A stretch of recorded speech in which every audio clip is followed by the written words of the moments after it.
va commencer, Inch'Allah, une mini-série de 4 épisodes, on va dire, pour répondre à une vidéo d'un prêtre qui lui-même a fait une vidéo sur 4, entre guillemets, selon lui, 4 vérités ou 4 choses qui dérangent et qui ont un lien avec le prophète Mohammed et donc l'islam de manière générale. Donc il va ramener pour lui, selon lui, 4 choses qui dérangent dans le but, bien sûr, pour mettre des ambiguïtés dans la tête des musulmans. Et dans sa vidéo, lui, il dit qu'il réagit à une réponse d'un musulman. C'est-à-dire que l'origine de cela, c'est qu'un chrétien. Un chrétien a fait une vidéo. Et il y a un musulman qui a répondu à la vidéo de ce chrétien-là. Et ce prêtre-là, qui est francophone, parce que les deux vidéos, c'est anglophone, c'est des anglais, et ce prêtre-là qui est francophone, qui parle français, il répond à ce musulman-là qui fait une vidéo. Et donc, il va ramener 4 choses, 4 points qui, selon lui, sont des choses qui posent problème, on peut se questionner, etc. Subhanallah. Donc, avant de commencer par répondre à la première ambiguïté, à la première chose qui pose problème selon lui, on voit l'importance pour les musulmans de parler avec science. Que c'est grave. Car peut-être quand on va parler dans la religion d'Allah, on va être une cause d'égarement. On va être une cause que des égarés, des ignorants. Imaginez-vous un prêtre qui vous répond et qui vient avec des éléments qui mettent le doute dans le cœur des musulmans. Quand vous allez voir les commentaires en dessous de cette vidéo ou de certaines vidéos qu'il fait à propos de l'islam, et qu'on voit des gens, après je ne sais pas si c'est vrai, mais des gens qui se disent musulmans et qui disent oh merci, heureusement vous êtes là, j'aime bien vos vidéos, c'est clair, j'avais une ambiguïté et vous l'avez éclairci. Subhanallah. Des chrétiens. Et sur la surface de la planète, il n'y a pas plus ignorant en termes de dogme, en termes de croyance. Et donc, si un musulman y parle et il arrive à se faire réfuter par un chrétien, c'est qu'il y a un problème. Il y a un problème. Soit au niveau des connaissances, la personne n'a pas de science, dit des choses qui sont fausses à propos de l'islam, ou soit la volonté de cacher.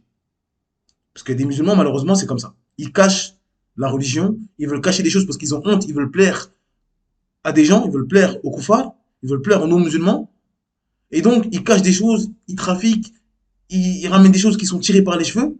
Et après, une personne juste sensée, même pas besoin d'avoir de la science, une personne qui a juste un cerveau, une raison, il vient voir tes textes et dit mais ce que tu dis c'est n'importe quoi. Tu dis des choses mais ça contredit ça contredit ça. Parce qu'il n'est pas venu avec la vérité et il n'a pas défendu la vérité. Il a voulu parler d'islam mais vouloir plaire aux gens ou avoir peur de la polémique. Il a peur. Donc il dit des choses bizarres ou des choses tronquées ou des choses tirées par les cheveux. Et donc ça, c'est des problèmes. Le musulman doit dire la vérité et il doit être ferme dessus.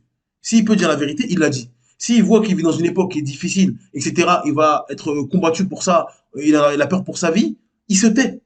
Taisez-vous. Si vous ne pouvez pas dire la vérité, taisez-vous. Si vous pouvez la dire, dites-la. Mais n'essayez pas de dire une vérité à moitié, cacher des choses. Non. Là, ça provoque des problèmes. Donc la première partie de cette réponse, ça va concerner le mariage de Aïcha radhiyallahu anha. Donc le fait que le prophète sallallahu alayhi wa sallam s'est marié avec Aïcha alors qu'elle avait 6 ans. Et donc pour lui, c'est quelque chose qui dérange. Et il est venu avec quelque chose de fort pour lui. Mais encore une fois, lui, il croit venir avec quelque chose de fort, mais c'est à cause de ce qu'a dit le musulman au préalable. Il est venu avec des affirmations qui sont fausses. Et donc forcément, c'est facile à réfuter. Et après, il peut faire des vidéos comme s'il avait trouvé quelque chose de... Et il met le doute dans le cœur des ignorants. Subhanallah. Donc, on va regarder, Inch'Allah, l'extrait de la vidéo. In regards to your first allegation of Prophet Muhammad, peace be upon him, marrying a minor, all I can say is that Islam is the only religion to actually prohibit the marriage of minors who have not reached the age of puberty. Voilà, donc je vous passe des petits extraits, je fais pause et je commente, hein, tout le monde a compris. Donc là, c'était la question de Aïcha, la femme préférée de Mohammed, avec laquelle il s'est marié quand elle avait 6 ans, et il a eu des rapports sexuels avec elle quand elle avait 9 ans. Donc ça, c'est attesté par la Sunna, par la tradition, par les hadiths. En ce moment, vous avez quelques exégètes qui veulent vérifier si jamais c'était bien 6-9 ans, mais pour 95-99% des musulmans, pour la tradition classique, 6 ans et 9 ans, l'âge du rapport sexuel. Donc évidemment, pour nous, ça nous pose quelques questions, mais ce qui est intéressant ici, c'est de voir la réponse que donne Talk Islam en nous disant que quand on regarde bien les textes, l'islam en fait interdit le mariage avec les filles prépubères. All I can say is that Islam is the only religion to actually prohibit the marriage of minors who have not reached the age of puberty. Je fais ma petite pause. Je sais que c'est ennuyant d'avoir toujours les pauses. Je peux trouver d'autres solutions. Je regardais là les versets, c'est pas d'une clarté évidente. Et si jamais j'allais sur Google, est-ce qu'en islam une fille peut être mariée avant ses menstruations, j'obtiens aussi des réponses différentes. Alors on me dira que je suis pas un spécialiste de l'exégèse coranique et qu'il y a peut-être une manière de le lire. Je regrette qu'il n'y ait quand même pas plus de clarté que ça sur une question aussi importante. Et que si jamais vraiment l'islam interdisait le mariage avec des filles prépubères, Mohamed se serait pas marié avec Aïcha. Donc j'ai quand même du mal à croire dans la clarté de ces versets-là. Bon, mais la vidéo continue ensuite en disant qu'on peut pas comparer les époques entre elles. In different times, in different places, people mature and develop differently. You cannot simply compare the time and place of Muhammad, peace be upon him, to the time and place we're living today. Today we have iPhones and... Alors, c'est vrai que la culture dépend en très grande partie de votre culture, de votre contexte. Bon, sauf que c'est précisément le but de la religion que d'avoir un message qui transcende ces époques-là pour vous montrer le chemin éternel du bien. Ou alors vous n'êtes pas un prophète, quoi. Donc, dans ce premier extrait, ce prêtre, il réfute, il répond à ce musulman concernant le mariage de Aïcha radhiyallahu anha avec le prophète sallallahu alayhi wa sallam. Subhanallah, c'est triste. Un musulman, dans la vidéo, moi j'ai pas vu la vidéo en anglais, mais en tout cas, il dit que l'islam interdit le mariage avec les prépubères, il ramène des versets, etc. Et ce prêtre-là, il dit que 90%, 95% des musulmans sont d'accord avec le fait que le prophète sallam s'est marié avec Aïcha à 6 ans et que Aïcha est rentrée chez le prophète sallam et qu'ils ont consommé le mariage à 9 ans, elle avait 9 ans. Et donc ça, c'est vrai. Et il faut mettre tout de suite les bases. C'est la vérité. Il y a des hadiths authentiques dans Bukhari, dans Muslim, qui rapportent que Aïcha radhiyallahu anha s'est mariée à la Mecque avec le prophète sallam. Et elle avait 6 ans. Et ensuite, une fois que le prophète sallam a fait la hijra, Aïcha a vécu avec le prophète sallam et elle avait 9 ans. Et donc, dans cette vidéo-là, ce musulman-là, il ramène des versets, et ces versets-là, ils sont à côté de la plaque. Il ramène des versets de Surat Nour qui parlent de l'isti'dhan, c'est-à-dire que quand le musulman tape à la porte d'un autre musulman ou de chez quelqu'un, il y a des règles à respecter. Il ne faut pas taper n'importe comment, à n'importe quelle heure, il faut demander la permission, on ne rentre pas chez les gens, etc. L'islam nous a montré cela. On ne tape pas comme ça chez les gens à n'importe quelle heure, on ne tape pas 10 000 fois pendant 1 heure, etc. Non, il y a des règles. Et il ramène un verset pour dire que quand les femmes, les enfants sont pubères, eh ben, c'est pas pareil que quand les enfants ne sont pas pubères, c'est des enfants. Et si vous avez un enfant qui est adulte, vous pouvez taper chez la personne, elle ouvre, et vous dites, voilà, salam alaikum, j'ai laissé ça chez ton père, est-ce que je peux rentrer et prendre la chose?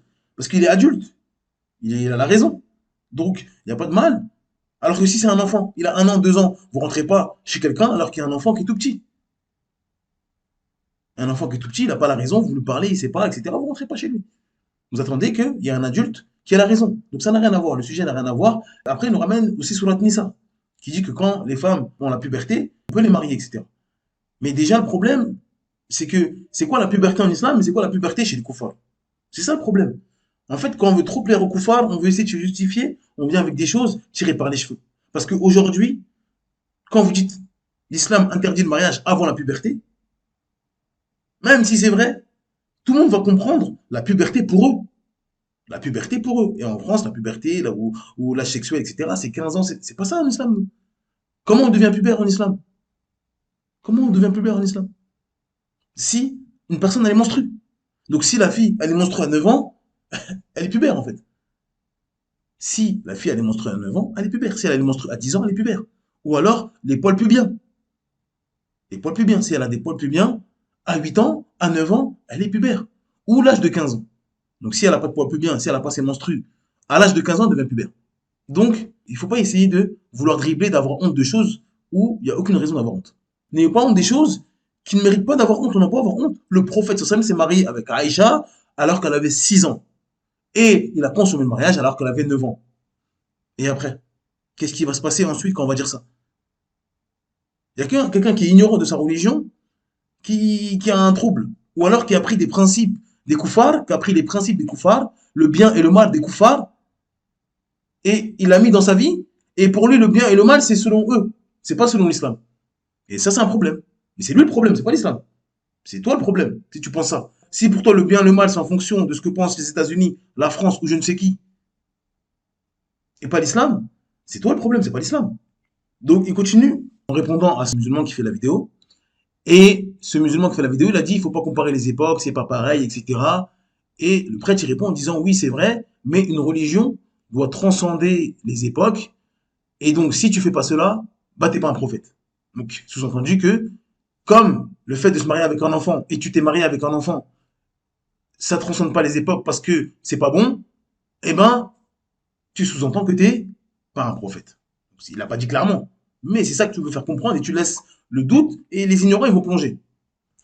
Donc, on va répondre directement, parce qu'après, la suite de cela, il va parler du christianisme, etc. Ça ne nous intéresse pas. On pourra en parler quand on fera du décryptage sur les égarements des chrétiens. Mais on va revenir à ce sujet-là. Donc, première chose, comme on a dit, le musulman doit avoir la croyance que le prophète sallam s'est marié avec Aïcha alors qu'elle avait 6 ans. Donc, le contrat a été fait quand elle avait 6 ans et le mariage a été consommé quand elle avait 9 ans. Première chose. Et donc, deuxième point, ça je m'adresse aux musulmans, il ne faut surtout pas laisser des gens qui n'ont aucune morale nous dire ce qui est bien ou mal, ce qui fait partie des bonnes mœurs ou non.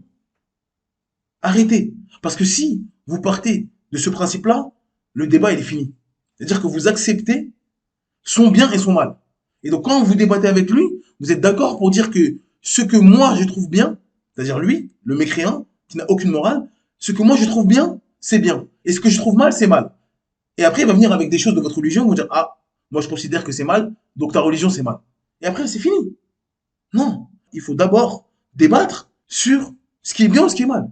Donc n'oubliez pas que les gens qui ramènent ce sujet-là, c'est des gens qui sont dans le mariage pour tous, qui sont dans je suis pansexuel, je suis homosexuel, je suis bisexuel. Ils vivent dans une société qui fait l'apologie carrément, de la pornographie, de l'adultère, de la fornication, de l'alcool. Toutes choses de débauche, ils en font l'apologie. C'est quand même pas eux qui vont nous dire ce qui est moral ou pas moral. N'oubliez pas que celui qui vous parle dans cette vidéo-là, c'est quelqu'un qui donne un enfant à Allah. C'est quelqu'un qui dit qu'Allah est trois. Ils ont des croyances et des mœurs qui sont abominables. Abominables. Horribles. Et donc, c'est pas à eux de nous dire ce qui est bien ou ce qui est mal. Premièrement, c'est pas vous qui allez nous dire ce qui est bien et ce qui est mal. Première chose.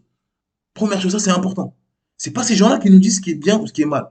Donc, n'ayez pas honte, regardez-les dans les yeux et dites-leur, c'est pas toi qui dis ce qui est bien et ce qui est mal. Si je regarde ce que tu trouves bien, c'est les pires des choses. Des gens qui disent Marie, mère de Dieu. Marie, mère de Dieu. Jésus, Marie, mère de Dieu. Mère de Dieu. La mère de Dieu. Donc Dieu a une mère. Donc elle était avant lui. Comment ça se passe? Subhanallah. Des choses horribles, des insultes horribles. Sans parler de ceux qui sont pas chrétiens, ou alors qui se disent pas chrétiens, qui sont athées, etc. Et quand on regarde leur journée, quand on regarde ce qu'ils défendent, subhanallah, subhanallah. Même leurs ancêtres, ils sont innocents d'eux. Allez voir les mœurs de la France avant la guerre, et vous allez voir qu'ils sont innocents de vous. Ces gens-là, les gens qui sont enterrés à Verdun, qui ont combattu dans la Somme, des gens qui ont été résistants, si ils avaient connaissance des mœurs que vous adoptez et ce que vous trouvez bien aujourd'hui, je pense qu'ils vous combattraient avec leurs armes. Donc c'est pas à eux de nous dire ce qui est bien et ce qui est mal. Donc on a vu le premier point, le fait que Aïcha anha avait 6 ans quand elle s'est mariée avec le prophète sallam. Deuxièmement, on n'a pas de leçon de morale à prendre de ces gens-là. Troisième chose, c'est que l'islam, c'est une religion universelle. Comme lui l'a dit, une religion, ça doit transcender les époques. L'islam, c'est universel. Et on va le voir dans cette vidéo, et on va le voir aussi quand il va ramener les autres ambiguïtés. Parce que ce qu'il dit, malheureusement, c'est ce que le christianisme ne fait pas. Il dit une religion, ça doit transcender. Mais le christianisme, c'est n'importe quoi. On va le voir. Ça ne transcende pas les époques. La preuve, vous avez besoin d'un pape qui va nous dire ce qui est bien, ce qui est mal. Mais je pensais que ça suffisait, les paroles de Jésus. Sont où les paroles de Jésus? C'est censé être lui le prophète, c'est censé être lui, quand il parle, le verbe, c'est lui, quand il parle, c'est la parole de Dieu, non? C'est ce que vous croyez? Eh bien alors, ils sont où ces paroles, retranscrites avec précision, avec des chaînes de transmission, où on est sûr que c'est lui qui parle, pas des gens qui ont vécu 400 ans après lui. On aimerait bien savoir, on veut pas la parole du pape Jean-Paul II, nous, ça nous intéresse pas, c'est qui lui? Non. Donc, tu es censé avoir une religion qui transcende les époques, mais la base de ta religion, tu as besoin de quelqu'un, tu as besoin d'une béquille pour te dire les sujets d'actualité. Le pape aujourd'hui dit, ah, est-ce que ça c'est bien, est-ce que ça c'est mal, mais pourquoi tu as besoin du pape? Je pensais que ta religion, elle était universelle. Ben non. Donc nous, c'est un fait, l'islam est une religion universelle. Et elle doit être applicable et appliquée partout dans le monde et en toutes les époques. C'est pour ça que l'islam a des grands principes universels et généraux. La plupart des règles de l'islam, c'est des principes généraux, universels, sur beaucoup de sujets. On ne parle pas des choses comme la prière, etc. La prière, c'est quelque chose qui vient et on prie comme le prophète sallam a prié et ça ne bouge pas. Mais des sujets qui ont un lien avec l'être humain, que l'islam a légiféré, et c'est des principes généraux, comme l'habillement. On a vu avec la vidéo de la abaya. Est-ce que la abaya fait partie de l'islam ou non? On a dit que l'islam a donné des codes vestimentaires. En islam, on doit être pudique. En islam, on doit s'habiller de manière ample, on ne doit pas montrer ses formes, etc., etc. Et donc, une fois qu'on a les règles générales, en dessous de ces règles-là, il y a des us et coutumes, en fonction des pays, en fonction des époques. Donc, on doit respecter la pudeur islamique. Mais après, si vous voulez mettre une robe de telle couleur, parce que dans votre pays, on met telle couleur, ou de tel tissu, parce que dans votre pays, il fait froid, on met ces tissus-là, ou dans votre pays, il fait chaud, on met ces tissus-là, il n'y a aucun problème. Ça, c'est les us et les coutumes et les époques. À partir du moment où la pudeur est respectée. Ce qui nous intéresse, nous, c'est le mariage. Donc, on va prendre cet exemple-là avec le mariage. Parce que là, c'est le mariage de Aïcha, radhiyallahu anha. Donc, l'islam a établi des obligations dans le mariage. Il y a des choses qui sont obligatoires pour que le musulman soit marié et que le mariage soit valide. Parmi ces choses-là, le tuteur. Il faut que la femme ait un tuteur. Et c'est le tuteur qui marie la femme. Ça, c'est toutes les époques, tous les pays du monde. S'il n'y a pas de tuteur, il n'y a pas de mariage. Il faut respecter ça, c'est obligatoire. Ensuite, on a les témoins. Il faut des témoins de mariage qui témoignent qu'un tel s'est marié avec un tel. Parce que le mariage, ça touche l'honneur des gens. Et donc, s'il n'y a pas de témoins, ça peut toucher l'honneur des gens. L'islam est venu pour préserver l'honneur. Donc, si on voit une femme d'un coup, on a tous connu, célibataire, elle a un gros ventre de 6 mois, un bébé de 6 mois dans le ventre, on va dire quoi? Mais elle fait la fornication, elle. On lui dit, mais tu fais la fornication? Elle dit, non, je suis marié, je suis marié. Ils sont où les témoins? Prouve-nous quelqu'un qui s'est marié. Non, je vous jure, je suis marié. Les témoins, ils arrivent, ils disent, oui, si, elle s'est mariée avec un tel, à telle époque. Ou elle s'est mariée avec un tel, à telle date. On était là. Khalas, on a préservé l'honneur des gens. Et pareil pour ceux qui disent, non, c'est pas mon enfant, c'est pas mon fils, etc. Je me suis pas marié avec elle, c'est pas mon fils, j'en veux pas. Et donc, ça veut dire que elle, la femme, on va la traiter de femme qui va voir à droite, à gauche. Et l'homme ne va pas prendre les responsabilités de l'enfant, il dit, c'est pas mon enfant. Alors que si les témoins, ils arrivent, ils disent, si, tu t'es marié avec elle. À telle époque. Tu mens. Donc, les témoins, ça préserve l'honneur des gens. Ensuite, la dot. Il faut une dot en islam. Il y a également la dot en islam. Mais bon, pour plus de détails sur le mariage en islam, je vous invite à regarder les vidéos sur la playlist du dictionnaire du musulman, le mariage en islam. Mais en tout cas, on a des grands principes, on a des obligations. Et on a également des interdits en islam, en ce qui concerne le mariage. Et le musulman, c'est obligatoire pour lui d'éviter ces interdits-là. Comme le fait de se marier entre mahram, entre des membres qui sont interdits au mariage, comme se marier avec sa mère, comme se marier avec sa sœur, comme se marier avec sa tante, comme se marier avec son frère de lait, ou sa sœur de lait, ou son frère de sang. Ça, c'est interdit en islam. Donc celui qui fait ça, le mariage, il est pas valide. On n'a pas le droit de se marier avec sa mère ou sa sœur. Et aussi pour la femme musulmane, elle n'a pas le droit de se marier avec un non-musulman, un mécréant. C'est interdit, le mariage, il est nul. Donc on a des interdits. Et donc à partir du moment où ces obligations sont respectées et ces interdits sont évités, le mariage est valide en islam. Le mariage est valide. Ça, c'est un mariage valide. Et tout ce qu'il y a en dessous de cela, en matière de goût, de choix, ça revient aux us et coutumes de l'époque ou du pays. Donc, si quelqu'un, dans sa vie de musulman, ou dans son pays, c'est pas connu qu'on se marie entre cousins, il dit, moi, chez moi, on connaît pas ça. Il ne le fait pas. Mais il y a des pays où ils connaissent ça, et ils le font. Donc, est-ce qu'on regarde, est-ce que l'islam interdit le mariage entre cousins? Oui ou non? La réponse est non. Donc, c'est permis de se marier entre cousins. Si dans notre pays, il n'y a rien de mal, personne ne va nous blâmer, il n'y a pas de souci, on le fait. Si moi, ça me répugne en tant qu'être humain, je ne vais pas me marier avec ma cousine, c'est comme ma sœur, etc. Ne te marie pas avec ta cousine. Mais l'islam a permis ça. Donc, pareil pour quelqu'un qui dit, moi, je veux me marier avec une femme rousse, une blonde, une femme qui a des yeux bleus, une femme qui est grande, une femme qui est petite, une femme qui est âgée, une femme qui n'est pas âgée. Ça, c'est tes us et coutumes et tes goûts. Car ça fait partie des choses que l'islam a permis. Il y a des grands interdits et des grandes obligations. Tout ce qui est en dessous de ça, c'est en fonction de ton époque, de tes goûts, de tes choix. Et donc, c'est strictement interdit pour le musulman de dire que telle chose est haram, alors que c'est permis, et Allah Azza wa Jalla l'a permis, et il a rendu ça licite. Si toi, tu ne connais pas ça, ou si tu n'aimes pas ça, dis, Pour moi, je peux pas faire ça. C'est pas dans mon époque. À mon époque, c'est pas possible. Mais dire, ça c'est dégoûtant, celui qui fait ça, c'est un monstre, etc. Alors que l'islam a autorisé ça, là c'est un problème. Ça c'est un problème. C'est le Seigneur de l'univers qui a autorisé ça. Pourquoi? Parce que dans des pays, c'est pas un monstre, c'est normal. Et dans d'autres, non, c'est bizarre. Il y a des frères, s'ils viennent voir leur mère et disent je vais me marier avec ma cousine, ça fait la guerre mondiale à la maison. C'est la guerre mondiale. Comment tu peux te marier avec ta cousine? C'est dégoûtant, etc. Il y a des frères convertis comme ça. Des frères convertis, ils sont d'origine française, espagnole, etc. Les occidentaux. Sa cousine, par exemple, elle est musulmane aussi. Et les deux, ils sont convertis. Allez voir la famille et dites on va se marier entre cousins, vous allez voir. Vous dire c'est quoi ça? C'est n'importe quoi, c'est dégoûtant. C'est de l'inceste. Vous dire c'est de l'inceste.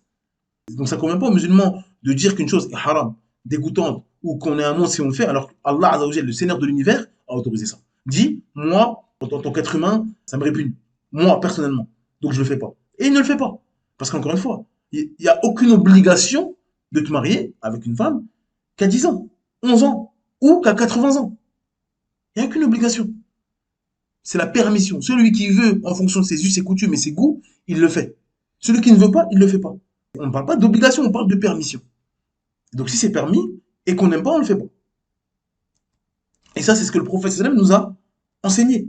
Donc dans un hadith qui est dans Sahih Bukhari, Ibn Abbas il rapporte que Khalid ibn Walid anhuma, a dit on apporta au prophète sallallahu alayhi wa sallam un lézard rôti. Comme il étendait la main pour en prendre, on lui dit que c'était du lézard. Il retira aussitôt sa main. Serait-ce haram lui demanda Khalid. Non, répondit-il, mais il n'y en a pas dans mon pays natal. Il me répugne d'en manger. Khalid mangea du lézard sous les yeux de l'envoyé d'Allah qui le regardait. Donc là, on a l'exemple du prophète sallam. Comment on doit se comporter dans une chose qu'on ne connaît pas dans notre pays, qu'on n'aime pas personnellement, mais qui n'est pas haram en islam. Donc le prophète sallam, on lui a proposé une viande. On lui a dit, mais ça c'est du lézard. Il a tout de suite retiré sa main. Et Khalid, il a été interloqué par cela. Il a dit, oh messager d'Allah, ça c'est haram, c'est interdit de manger du lézard. Parce que s'il ne mange pas le prophète sallam, c'est que c'est interdit. Le prophète sallam a dit non, c'est pas interdit. Mais chez moi, à la Mecque, dans ma région natale, on ne mange pas ça. On ne mange pas de lézard rôti. Donc ça me répugne. Et il n'a pas mangé. Et qu'est-ce qu'il a fait, Khalid? Il a mangé devant lui. Le prophète sallam n'a pas dit t'es un sauvage. Comment tu peux manger du lézard? Tu dégoûtes. Non, il n'a pas dit ça. Moi, j'aime pas. Fais-le si tu veux, c'est pas haram. C'est exactement comme ça que le musulman doit réagir quand il voit une chose qui est permise en islam, mais que pour lui, ça ne lui convient pas ou il n'aime pas ça pour lui, ou pour ses enfants, ou etc. Mais rendre haram ce qu'Allah il a autorisé, ça c'est grave. Blâmer un musulman sur une chose qu'Allah il a autorisée, ça aussi c'est pas permis. En islam, c'est permis de se marier avec une fille qui est plus jeune que nous. Si toi tu ne veux pas le faire, si toi tu vas aller en prison parce que dans ton pays c'est interdit, ne le fais pas, quitte à forcer de le faire. Mais ne viens pas voir des gens qui sont nés 1400 ans avant toi et dire ils sont mauvais, c'est pas bien, c'est mal. Non. Parce que dans leurs us et coutumes, il n'y a rien de mal et on va le voir. Donc à partir du moment où il n'y a rien de mal, religieusement parlant, et même dans les mœurs, c'est même pas religieux, c'est connu, c'était comme ça. À l'époque des Arabes, à l'époque du prophète, c'était connu, que tu sois musulman ou non, c'était comme ça. Donc c'est pas l'islam qui appelle à ça, c'était connu à une époque. Il n'y avait rien de mal. Et donc l'islam a autorisé, c'est permis. Si tu ne veux pas le faire, ne le fais pas. Mais ne dis pas, c'est mal, celui qui fait ça, il est mauvais, ou etc. Là, on parle de mariage. On parle de mariage. Encore une fois. Ne nous ramenez pas des gens en 2023 qui vont dans des sites pornographiques qui font des trucs bizarres. Ça, c'est haram. Que la personne ait 5 ans ou 40 ans. C'est haram de regarder la nudité des gens. Donc, c'est pas l'âge le problème. C'est l'acte en lui-même. Donc, l'acte, c'est-à-dire le mariage, est permis en islam. Si on respecte les règles du mariage, le mariage est valide. Et en dessous de cela, si on a un choix qui porte vers une femme de telle catégorie ou pas telle catégorie, etc., ça, c'est en fonction des goûts, en fonction des us et des coutumes de l'époque ou du pays. Et donc, on va clôturer avec des choses qui montrent que c'est en rien rabaissant, humiliant ou quelque chose de grave ce que le prophète sallam a fait. Et c'est quelque chose de normal. C'est comparable aujourd'hui à, je sais pas, aller acheter un sandwich. Il n'y a personne qui va vous blâmer, même si vous êtes le plus grand musulman de la terre, tout le monde vous déteste. En France, si vous allez dans la rue, vous achetez une baguette ou un sandwich, il n'y a personne qui va vous dire ah, regardez, les musulmans, ils achètent des sandwichs. Personne ne va vous dire rien du tout. Alors qu'on vous espionne. Si vous dites quelque chose, un mot de travers, ah, regardez les musulmans. C'est-à-dire qu'on attend juste que vous tombiez. On attend juste le dérapage pour vous attaquer. Mais il n'y a personne qui va vous attaquer parce que vous avez acheté du pain. C'est la même chose. Et ça, on va le voir. Donc, premier hadith, c'est l'ascension du voyage nocturne du prophète sallam. On connaît tous le voyage et l'ascension nocturne du prophète sallam. Durant une nuit, il a quitté la Mecque pour aller à Masjid al-Aqsa. Il est monté aux sept cieux et il a parlé à Allah Azza wa Jal et on lui a donné les saintes prières, etc. Donc, le hadith, il dit, lorsque le prophète sallam effectua le voyage de l'ascension nocturne jusqu'à la mosquée al-Aqsa, les gens ont commencé à discuter de cet événement. Certains ont renié cela, tandis que d'autres y ont cru. Certains se sont rendus auprès d'Abou Bakr pour lui rapporter cette information. Ils lui ont demandé, ton compagnon prétend-il qu'il a été transporté cette nuit à la maison sacrée? Il a répondu, a-t-il dit cela? Donc il n'était pas au courant, Abou Bakr. On lui a ramené l'information, les gens étaient contents, ils se frottaient les mains. Ah, c'est bon. Enfin, Mohammed, il ramène quelque chose qui est incohérent. Il dit qu'en une seule nuit, il est parti de la Mecque pour aller en Palestine, à Masjid al-Aqsa. Ils étaient contents, parce qu'aucun arabe peut croire cela. Pourquoi? Parce qu'à cette époque-là, c'est pas possible. C'est-à-dire qu'avec une monture classique, avec un cheval, avec un chameau, c'est pas possible. En une nuit, d'aller de la Mecque à Jérusalem et de revenir. C'est pas possible. Donc ils étaient contents. Enfin, on a trouvé quelque chose qui peut discréditer Mohammed, sallallahu alayhi wa sallam. Donc ils sont partis voir Abou Bakr en disant, ton compagnon, il dit ça. Et Abou Bakr, il a vraiment dit ça? Il dit, oui, il a dit ça. Si c'est ce qu'il a dit, alors il dit la vérité. En gros, il a dit ça, le prophète Mohammed sallallahu alayhi wa sallam? Oui, il a dit ça, c'est vrai, on l'a entendu. C'est vrai alors. Et ils ont continué en demandant, le crois-tu lorsqu'il prétend être revenu avant le matin? Tu le crois lorsqu'il dit qu'il est parti de la Mecque jusqu'à Jérusalem et il est revenu de Jérusalem le matin, genre en une nuit? Il a réussi à faire ce voyage aller-retour. Abou Bakr a répondu, évidemment, je le crois à propos de choses qui sont bien plus incroyables. Je le crois dans le fait qu'il reçoit un message venant du ciel. Ça veut dire que Abou Bakr, son cœur, il n'a pas tremblé. Il a dit, mais bien sûr, je le crois. Je le crois à propos du Coran. Ce qui descend, ça me parle de l'enfer, ça me parle du paradis, ça me parle des choses extraordinaires, des anges. Je le crois. Aujourd'hui, quand on lit le Coran, on y croit, on est musulmans. Pourquoi je ne vais pas le croire sur le fait qu'il ait voyagé de la Mecque à Jérusalem et il est revenu? Aujourd'hui, c'est possible. Donc, ça veut dire qu'il n'y a rien de fou. Même si à son époque, c'était pas possible, avec les montures qu'ils avaient. Mais il a dit, je le crois dans d'autres choses. Si je ne le crois pas sur ça, pourquoi je vais le croire dans les anges, le paradis, l'enfer, etc. Et c'est pour ça qu'il a été appelé As-Siddiq, le véridique. C'est-à-dire qu'il a rendu véridique les paroles du prophète sallam en tout moment. Il n'a jamais tremblé. Abu Bakr, radiyallahu anhu. Donc, de ce texte, on retire quoi? On retire qu'à l'époque du prophète sallam, les mécréants, les non-musulmans, ceux qui ne croyaient pas au message du prophète Mohammed sallam, c'était des gens qui voulaient combattre l'islam et le message du prophète Mohammed sallam avec une grande force. Et ils attendaient la chute du prophète sallam. Ils attendaient la moindre chose. La moindre chose négative, ils allaient voir les musulmans pour mettre des doutes dans le cœur. Ah, t'as vu ton prophète, qu'est-ce qu'il a fait? Ah, regarde ce qu'il a fait. Et ça a jamais été rapporté qu'un mécréant, un associateur, un hypocrite est venu avec le mariage du prophète Mohammed pour blâmer. En disant, t'as vu, il se marie avec une fille de 6 ans. Personne n'est venu avec ça. Pourquoi? Parce que c'est une chose normale. Comme on a dit précédemment, c'est comme si aujourd'hui on va acheter une baguette. Il n'y a aucun islamophobe qui va venir en disant, j'ai vu un tel, cet islamiste intégriste, il a acheté une baguette. Personne ne va dire ça. Il va dire, oui, vous avez mal parlé, vous êtes antisémite, vous avez mal parlé de l'homosexualité, vous avez mal parlé de n'importe quel sujet pour nous faire trembler, pour dire qu'on est des gens mauvais. Mais ils vont jamais prendre le fait d'acheter une baguette, d'acheter du pain, ou de mettre des chaussures, ou de boire de l'eau. Parce que c'est quelque chose de normal à notre époque, il n'y a rien. C'est la même chose à l'époque du prophète sallam. Les plus grands ennemis de l'islam, ils n'ont même pas pris cet argument-là. Donc ça montre qu'il n'y a rien en fait. C'est un fait, et c'est tout. On continue. En quoi ça met en doute le message de l'islam, ce qui s'est passé? En rien du tout. Mais il n'y a que ceux qui ont pris le bien et le mal de la part des mécréants qui tremblent en disant, ah oui, c'est mal. Non, mais ça, c'est eux que c'est mal. C'est pour eux que c'est mal. Et on va le voir encore une fois que c'était quelque chose de connu à l'époque du prophète sallam. Pourquoi? Parce que avant que le prophète Mohammed sallallahu alayhi wa sallam se marie avec Aïcha, Aïcha a reçu une demande en mariage de Jubayr ibn Mut'im ibn Adi. C'était un mécréant, pas un musulman. Donc, cet homme-là, Jubayr ibn Mut'im, il est parti voir Abu Bakr pour lui demander la main de Aïcha. Donc, il voulait la marier. Et donc, elle était encore plus jeune que lorsque le prophète sallam l'a mariée. Et il n'y a personne qui l'a combattu, qui l'a insulté, qui a sorti une épée en disant, comment tu oses faire ça? Il a demandé au mariage, ça s'est pas fait. Il passe à autre chose. Donc, Aïcha avait déjà reçu une demande en mariage avant qu'elle se marie avec le prophète sallam. Troisième chose qui montre que c'était quelque chose de normal à l'époque du prophète sallam, c'est le fait que Ali ibn Abi Talib, il donne en mariage sa fille, Kulthum, à Omar ibn al-Khattab. Donc on va récapituler. Ali ibn Abi Talib, il avait 10 ans quand le prophète sallam est devenu prophète. Donc quand la prophétie est arrivée, il avait 10 ans. Et Omar ibn al-Khattab, il avait 27 ans. Donc entre les deux, entre Omar ibn al-Khattab et Ali, il y a 17 ans d'écart. Car quand le prophète sallam est devenu prophète, Omar avait 27 ans et Ali ibn Abi Talib avait 10 ans. Ali ibn Abi Talib, il a eu une fille qui s'appelait Kulthum. Et elle est née en l'an 6 ou l'an 7 de l'Hégire. Il y a divergence. Certains ils ont dit 6, 7, 8, même là ils ont dit 10. Bref, en tout cas, on va dire entre 6 et 7. Allahu A'lam. Et donc, Omar, à cette époque-là, quand elle est née, Kulthum, il avait 46 ou 47 ans. Il avait 46 ou 47 ans quand Kulthum est née. Et donc, Ali ibn Abi Talib, il a donné sa fille en mariage en l'an 17 de l'Hégire. Et donc, Kulthum, elle avait 10 ans. Et Omar ibn al-Khattab, il avait 56 ou 57 ans. Encore une fois, en fonction de si elle est née en l'an 6 ou en l'an 7 de l'Hégire. Donc, encore une fois, ça c'est quelque chose de connu.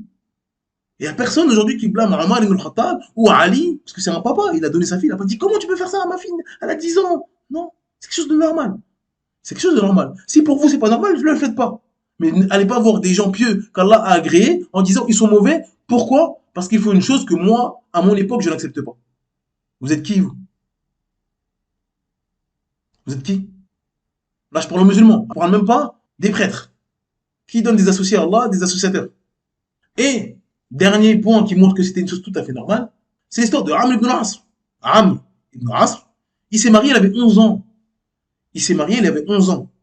Et l'écart qu'il y a entre lui et son fils Abdullah, c'est 15 ans. Donc, Abdullah ibn Amr, il a 15 ans d'écart avec son papa. Donc, c'était connu. C'est pas des choses étonnantes de se marier à 11 ans, de se marier à 10 ans. Parce que vous allez dire, oui, mais c'est que les femmes. Non. Donc, Amr, il s'est marié, il avait 11 ans.